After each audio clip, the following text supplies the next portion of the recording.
دیا, ایسے ہی وقت اس کو برباد کر دیا, تو اس کا بھی کل قیامت کے دن میں اس کی بھی گواہی دوں گا ہر دن. اور حضور فرماتے ہیں رات بھی آتی ہے تو یہی کہتی ہے ہمارے پاس بہت شارٹ ٹائم ہے, بہت مختصر وقت بچا ہے.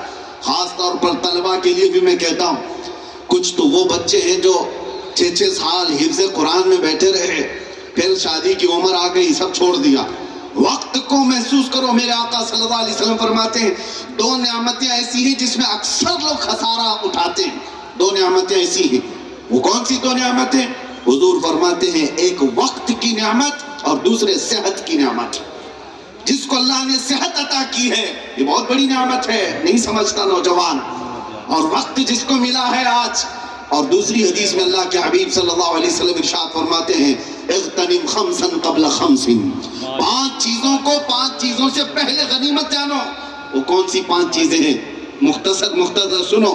حضور پاک صلی اللہ علیہ وسلم فرماتے شبابک قبل حرمک. تمہاری جوانی کو غنیمت جانو, تمہارا بڑھاپا آنے سے پہلے. پوچھو بہت سارے بوڑھوں کو, ان کے پاس کاش کے علاوہ کچھ نہیں ہے ابھی. کاش. وہ بوڑھے صرف سوچتے رہ جاتے ہیں. اور ایک حدیث میں آپ کو بتاؤں, حضور صلی اللہ علیہ وسلم فرماتے قیامت کے بعد جنتی جنت میں چلا جائے تو کسی بھی چیز کا غم اور خوف نہیں ہوتا سوائے ایک کے. بڑی الگ بات لگ رہی ہوگی آپ کو. جنت میں ایک چیز کا احساس بندے کو رہے گا.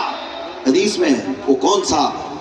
اس گھڑی کا, وہ وقت کا جو اس نے ضائع کیا تھا اور اللہ کا ذکر نہیں کیا تھا.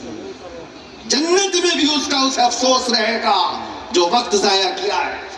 نوجوانوں کو آج لگ رہا ہے تمہارے ہاتھوں میں سوشل میڈیا آیا تو 18 گھنٹے استعمال کر رہے ہیں. اور 5 چیزیں کون سی ہیں؟ تمہاری جوانی کو بڑھاپا آنے سے پہلے, غنا کا قبل فقر کا. تمہیں اللہ نے تمنگری دی ہے, دولت دی ہے, تو محتاج ہونے سے پہلے اس کو غنیمت جانو. بھکاری بن جاؤ گے اس کے بعد پھر دولت کی صرف آس کرتے رہ جاؤ گے. اور تیسری چیز میرے آقا صلی اللہ علیہ وسلم فرماتے ہیں صحتک قبل سقمک.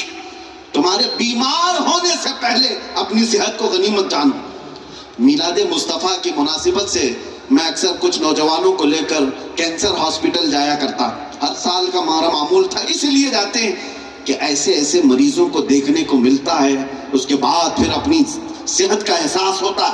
ایک ایسے 40 سالہ جوان کو میں نے دیکھا, گردن میں پھوڑی, تکیا پورا اس کا خون سے بھر جاتا تھا, کینسر کا مریض تھا, کئی دنوں سے پڑا ہوا ہے. ہم جیسے گئے کہا حضرت دعا کر دیجئے, دعا کر دی. سارے مریض تو کہتے تھے, لیکن اس نے ایک چیز جو کہی آج بھی وہ دل پہ لگتی ہے. اس نے کہا کہ حضرت بات صرف اتنی ہے کہ میں ایک بار اٹھ کر کے سجدہ کرنا چاہتا ہوں لیکن گردن اٹھا نہیں سکتا. گردن اٹھا نہیں سکتا. جیسے ہی گردن اٹھاتا ہوں پھوڑے سے خون بہنا شروع ہو جاتا ہے. اور کینسر ایسا ہے کہ موت کے قریب لے جا رہا ہے, اور وہ روتا ہے کہ مجھے ایک سجدہ کرنے کی بھی اب مہلت نہیں رہ گئی. عزیزو, آج تمہارے جو سر سلامت ہیں, تم غفلت میں کچھ زندگی گزار رہے ہو. ایک سجدہ جو تم بھاری سمجھتے ہو, اور در کی بھیک مانگنے سے تمہیں یہ سجدہ نجات دیتا ہے.